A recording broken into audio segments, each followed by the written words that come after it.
អូនណា5000សោះមិនចោលដែរលុយប៉ុណ្ណឹងសោះចោលចោលក៏ទុយប៉ុណ្ណឹងហើយលើពាក្យនេះហើយឆ្អែតបាយថ្ងៃនេះខ្ញុំមកបកស្រាយរឿងចោលក៏ទុយបន្តិចដីគាត់អស់ច្រើនអស់ 100000 អានឹងគិតថាមិនច្រើនទេ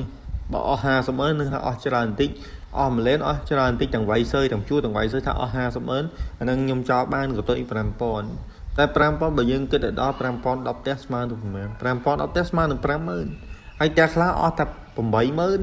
90000 60000 ហើយសុំចោលក៏ទុយ 5000 គិតថា 5000 យើងគិតមើលដូចខ្ញុំនិយាយមិញហ្នឹង 5000 10ផ្ទះ 50000 5000 20ផ្ទះស្មើ 100,000 អញ្ចឹងវាពិបាកក្នុងការចោលកតុយមែនតើហើយបើកតុយ500 1000អីណាហ្នឹងយើងគិតថាសម្រួលទៅនេះលេងដល់ 5000 យើងសម្រាប់យើងគិតថា 5000 វាតិចទេប៉ុន្តែឥឡូវយើងគិតថា 5000 10ផ្ទះមែនយើងគិតប៉ុណ្ណឹងហ្នឹងឆាប់យល់ប៉ុន្តែបើករណីដីគាត់នឹងអស់ 500,000 អានេះយើងគូហើយ 5000 ថាចោលចុះហើយបើអស់1លាន 10000 ទៅចោលទៅអ្នកខ្លះដីគាត់អស់តែ 100000 នេះសុំចោលកតុយម្ដង 5000 ម្ដង 10000 នេះថាវាពិបាកមែនទេហើយគ្រឿងបន្លាស់គេអត់ដែរចោលទេគេគិតតម្លៃពេញមិនងាយចោលឲ្យយើងទេសុំបីតែ 2000 3000 គាត់យកដែរព្រោះឲ្យគាត់យកតពីគេមកដែរហើយខ្ញុំទៅទិញពីគាត់ចឹងគាត់ចោលបានដូចគ្នាក៏ទៅគាត់ចំណេញកាក់សេដូចគ្នាហើយខ្ញុំនេះក៏ចំណេញកាក់សេដូចគ្នាអត់មានអីត្រូវសល់មកទឹកដុំទៅម្ដងទេអត់ទេយកមកហាត់គ្រាន់តែបែងចែកតកងខ្លះទៅមេការខ្លះទៅថ្លៃនេះថ្លៃនោះសឹកដូចលើថ្លៃអីប្រេងបាតប្រេងបូមអីគ្រឿងបន្លាស់ហ្នឹងយើងគិតតែប៉ុណ្្នឹងទៅចឹងវាគ្មានអីសល់ឲ្យច្រើនដល់ណាវល់លៀនវល់កោតទេអញ្ចឹងមែនតើវីដេអូនេះសុំចិត្តតែម្ដងសុំចិត្តបើអស់ត្រឹម 100000 កុំចោលដល់ 5000 លោកហើយអ្នកគ្នាអស់ 105,000 សុំចោលទៅ 5000 អស់ 18000 សុំចោលទៅ 8000 ដូចជាអត់កើតទេ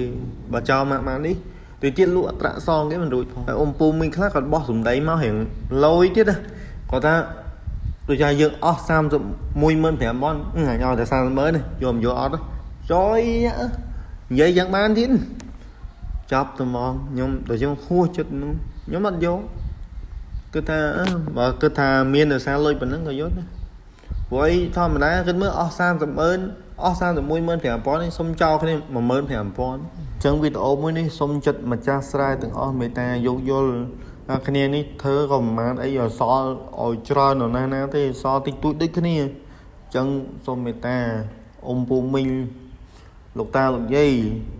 អ៊ំប្រុសអ៊ំស្រីមេត្តាយោគយល់ហើយមែនតាបើសិនជាសល់រាប់ម៉ឺនរាប់ពាន់នោះមិនខ្លាចទេរឿងចោលកតុយ 5000 10000 ប៉ុន្តែយើងវាអត់សល់មែនហើយហ៎ឥឡូវនេះមានអ្នកដេញថ្លៃក៏ច្រើនហើយទីផ្សារក៏ជាអៀតតម្លៃគ្រឿងបន្លាស់ឡើងជាប្រចាំមួយសុទ្ធឡើងជារៀងរាល់ពេលអញ្ចឹងវាបបាក់មែនទែនក្នុងការរកស៊ីហើយសួរសំណួរសួរថាចុះមិនលក់បរោស៊ីអីបរោស៊ីមិនចឹងហ្នឹងហើយចុះខ្ញុំនិយាយដែរថាមុខរបរយើងវាធ្លាប់ធ្វើអាហ្នឹងទៅហើយបើយើងលក់ទៅវាខាតតែអត្រាខាតតែមិនសិនច្រោតខាតវ៉ាន់កអញ្ចឹងនេះគឺជាការសំណូមពរពីខ្ញុំតំណាងឲ្យមេអ្នករកស៊ីគ្រឿងចក្រទាំងអស់មិនថាឡានបែរអត្រាមិនសិនច្រោតអញ្ចឹងសុំចិត្តអ៊ំពូមីងលោកតាលោកយាយទាំងអស់បើយើងអស់ត្រឹម 100000 អីកុំឲ្យគ្នាចោលបន្ទុយច្រើនពេកគ្នាក៏មិនចំណេញអីណាដែរអូខេអរគុណច្រើនជំរាបលាបាទជួយ share ម្នាក់មួយផងមេ